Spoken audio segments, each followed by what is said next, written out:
We are Egypt. Είμαστε όλοι Αίγυπτος. Nous sommes l'Égypte. Ma Mesri. Είμαι Αίγυπτος. Man Mesra. كلنا مصر. We Egypt. I am Egypt. كلنا مصر. We are Egypt. We are Egypt. Είμαστε όλοι Αίγυπτος. Je suis l'Égypte. No, 3 weeks ago, Egypt was celebrating its freedom.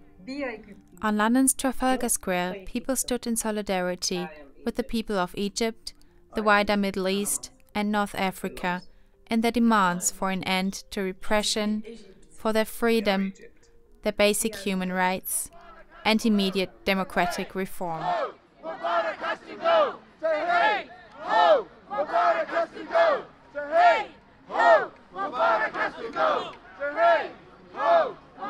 For 18 days, these slogans could be heard not only on Tahrir Square, but all over the world. For 18 days, people were asking Mubarak to resign. And then, he did. What will happen next? I asked people on Trafalgar Square if there might be a domino effect throughout the whole region. I would like to think so. I think things will change in other countries, maybe not in such a spectacular manner as in Egypt. But hopefully the rulers that have been there for years and years will think again.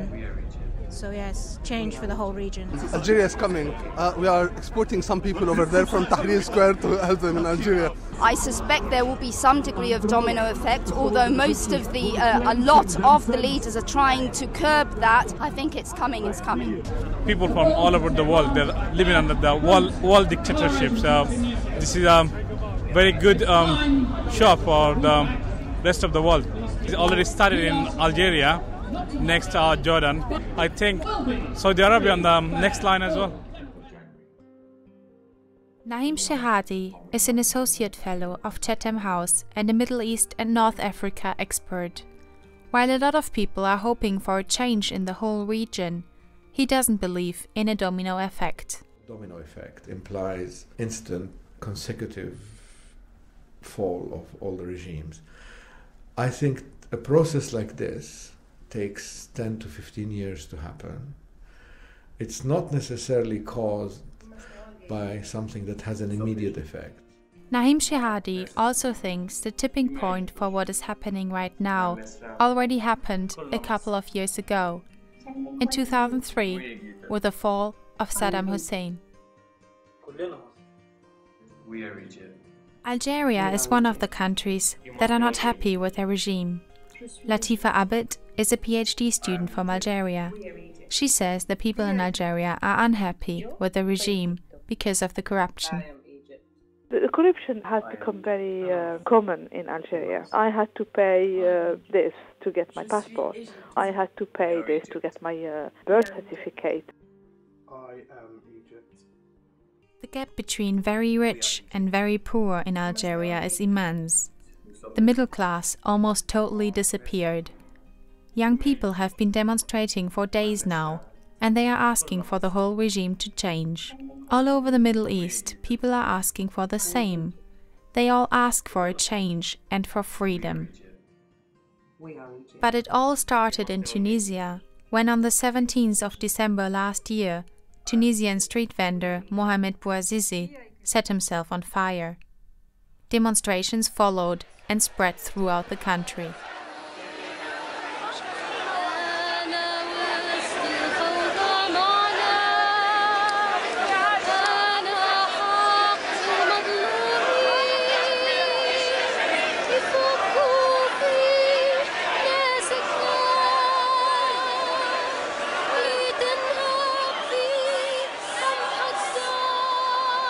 I am the voice of the uprisers. Emel Matiotti, a Tunisian girl, is singing. I am the right of the oppressed. They took away our rights and shut the doors on us. We are not afraid. I am the voice of the uprisers who are not afraid. Our voice will not die. I am free, and my word is free.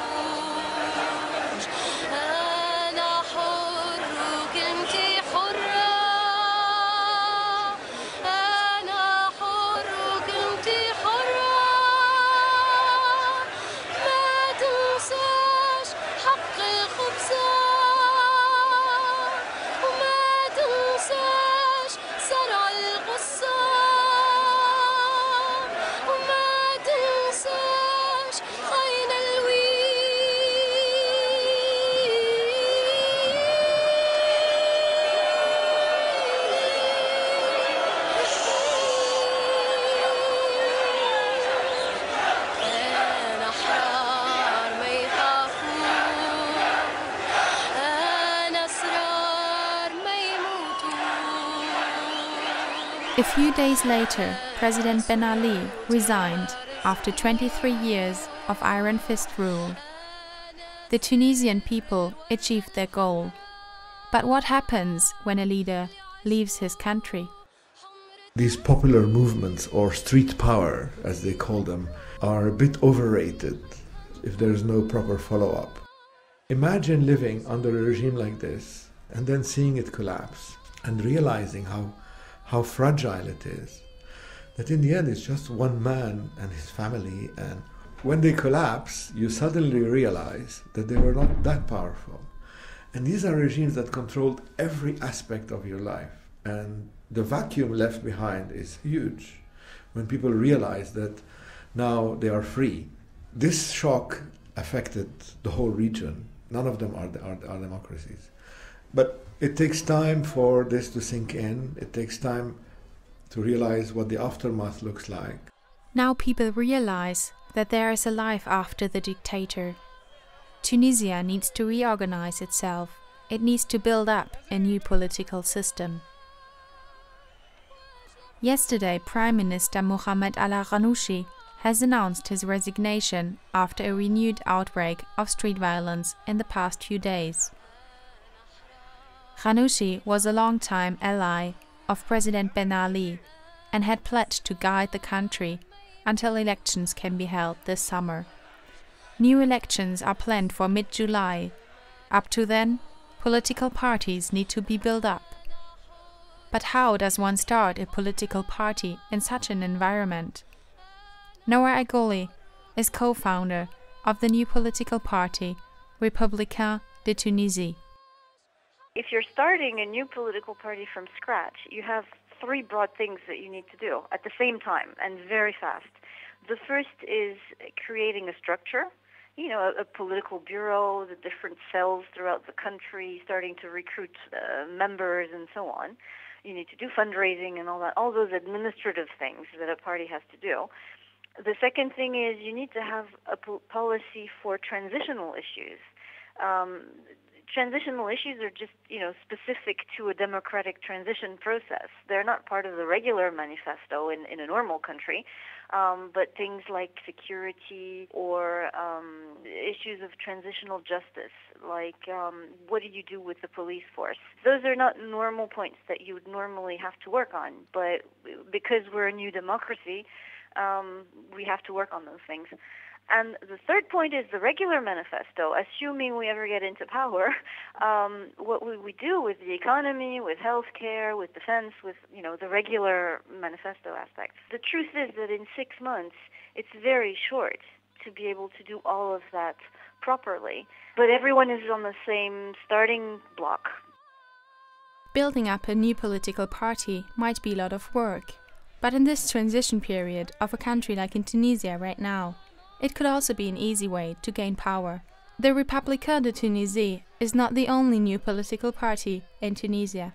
More than 40 political parties have signed up in the last month. They haven't really had time to announce their values yet, but my guess is that we're going to see at least 3 broad movements. One is going to be Islamist or assimilated, not necessarily fundamentalists, but people who believe in some degree of Islamic law in the constitution. There's probably going to be a large group of socialists and communists.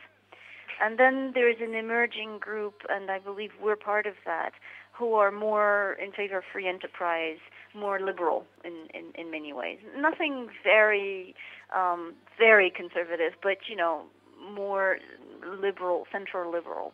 The revolution changed the lives of all Tunisians. Their identity has changed, and they are now proud to be Tunisians. I think for the last 23 years, I was proud of my heritage, but I wasn't very proud of the way the country was run.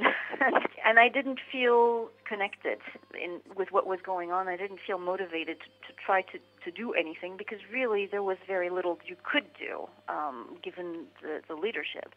But now I feel proud and I feel involved again. I feel motivated to try to do things for my country.